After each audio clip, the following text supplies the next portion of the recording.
guys, it's coffee time. Got some mouse pad boobies for you. Here's my phone. This is a weird optical illusion. It looks as though there's a cup in a cup, but that is false. Here's my water glass, and here's my coffee cup from earlier. But I'm actually drinking this right here. Let's go ahead and, right when I clicked the button to start filming, the camera fell. I was like, well, guess that's what we're going with. Hey guys, it's coffee time. This is actually Vietnamese coffee. You would not know it based on the drinking apparatus, but I promise you it is, and it is delicious. I love Vietnamese coffee. Some people think that it's far too strong, and I find it delicious. So today when I got Vietnamese food, it made sense to me to get some Vietnamese coffee because it is tasty, tasty, tasty. So I just spent the last hour, longer than that, like hour and a half. No, it wasn't that long, was it? Oh my gosh, did I really spend that much time? I don't know how many of you have read the Denko thread, but it is terrifying. Anybody who has ever dealt with even remotely a stalkerish situation, you will find this so creepy.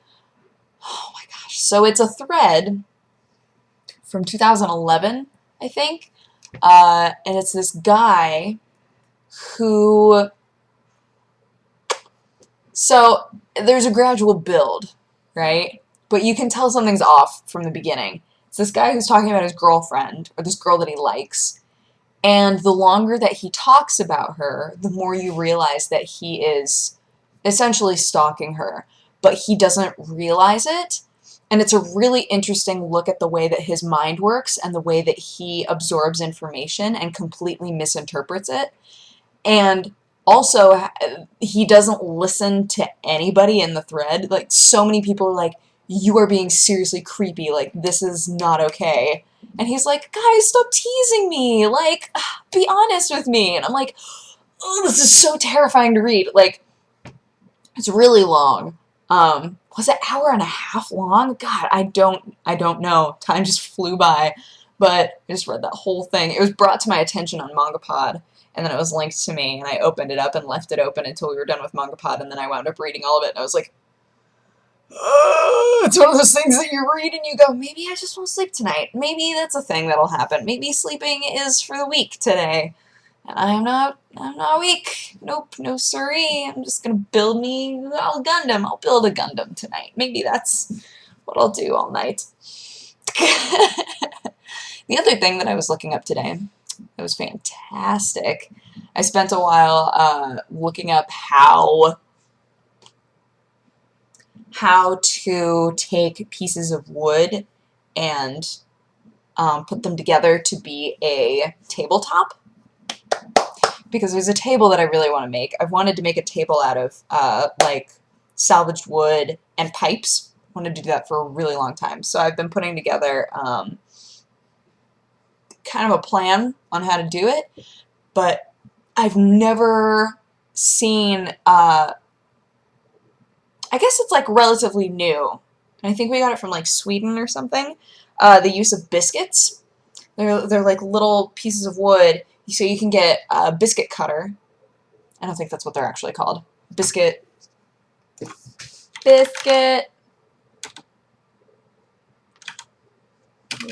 wood. Biscuit joiner. I knew the word was different. Okay, so you can get a biscuit joiner, and what that basically does is you can put it up against the side of wood, and it creates a little divot in there.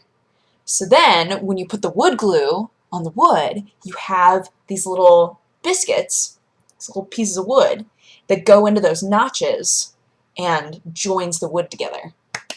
So I was looking at all sorts of videos of that sort of stuff and how to do that, because I've never done that before. I've worked with wood glue, but never on actual wood. Is that weird? I feel like that's kind of weird. But yeah, I realized today that I'm not entirely sure how you go about joining wood together. And then I realized that I needed to look that up. So basically, biscuits are basically the same as dowels, except they're wider and thinner, and they expand. So the glue kind of like seeps into them, and they expand and make the joint even more intense, which is pretty cool. And I'm excited to do a project with that. But again, I would need a joiner. Honestly, I think that if it's not too intense of a top, I don't know, any of you who have done carpentry, you can feel free to tell me whether or not this is true. But could you not just do a general, like just do glue and glue and then use like a, what am I thinking of? Oh, now the dog's barking, I'm never going to think of it. A bar clamp.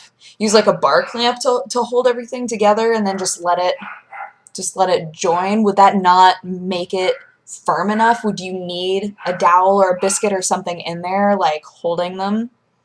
I don't know. I'm very curious about this. Like a big table, obviously you would want notches of some sort. But I'm so curious to know if. I'm curious. I wanna start teaching myself woodworking stuff, but it's hard because I mean, we have a front yard, but, you know, a landlord is super intense about that front yard, so if I mess it up at all, I'd be in deep poops. And I don't want to be in deep poops with him. I just had this fleeting thought of, what if my landlord watches my show? And then I thought, that's not possible because I would have been kicked out by now. He would have been like, what are you doing to my walls? You have a cat. The cat is pooping all the time. What are you doing? So, would have been kicked out by now. Things that I learned once I got back from England, not while I was in England, I didn't realize that 2p is the same as tuppence. Blew my mind because, you know, in like movies, we hear tuppence all the time. At least I feel I have. So hearing that tuppence is just like a word for 2p, which is this, by the way, it's huge. That made me giggle, and I felt like I learned something. This is 1p. Or 1 penny. Hippity, wuppity, tuppity, thruppity, 12 to a shilling, trust that to a florin, and would you not fancy the currency foreign to find the same face on both sides of the coin? This is 20. 1983! Elizabeth II. Those are all that I have right here. But I did bring a lot of change back with me on accident. I don't know why that happened. What can you do? Yeah, what else happened today? We did the regular TGS podcast and the manga pod. So today was filled with podcasts. All of the podcasts. In between, while I was eating, I watched another episode of Revenge, and all sorts of she's went down. It was crazy. What is the dog barking at? She's been so quiet all day. Been so impressed with her. And now she's barking up a dang storm. Maybe it's because there are people in the living room, and so she's like, I have to alert them. I'm hearing things. They have to know. There are dangers. She was so good today, though. She just, like, slept. She slept all day.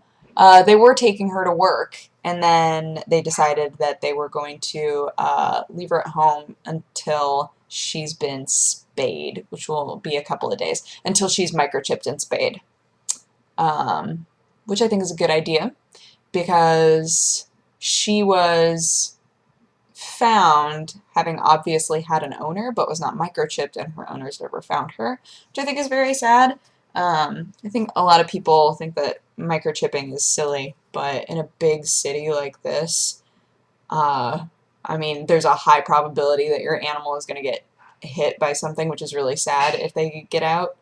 And if not that, there's a high probability that if they're lost, they're lost. They're pretty dang lost, you know? So I think that it's smart that they're gonna microchip her. She's tiny and she's squirrely. She's got a lot of energy. So yeah, but she's sweet. We hung out today. It was nice. and and I and I looked up how to build tabletops. So that's what I did today. Aside from, all the podcasts. Podcasts are exhausting. They really take it out of you, which sounds silly, but I absolutely feel that way. I love doing them. I think that they're so fun, but they're definitely tiring. Also, I still haven't painted my other. Maybe I'll just leave it. You know what? Maybe I don't want to. Maybe I just won't. I'll just leave one hand done and do whatever I want. Oh, also, today was the semicolon thing. So to everybody who participated in that, super cool. I really love the whole idea of it. I wrote about it in a Tumblr post, but it's basically if you want to be supportive of somebody who's been struggling mentally or emotionally, or if you've been struggling mentally or emotionally, you draw a semicolon somewhere on yourself. And the idea of it is that a semicolon is what an author would use if they could have ended a sentence but decided not to. So the idea of it is, don't give up, your story isn't over. And I really love the sentiment of it. And I think it applies to people that I have known and people that I do know and people in my family and friends. It's an important sentiment, I think.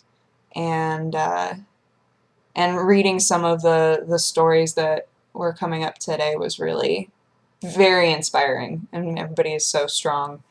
And so, yeah, to anybody who was part of that, I hope that you felt, I don't know, if ever you feel lonely, I hope that today you didn't feel quite as lonely, and maybe remembering how many people participated will remind you in the future that you're not alone, or not as alone as you feel sometimes. So, yeah. Anywho, I'm gonna go and try to get Defiance working, and I hope that you guys had an amazing day, and I will talk to you again tomorrow. Bye-bye. Mwah.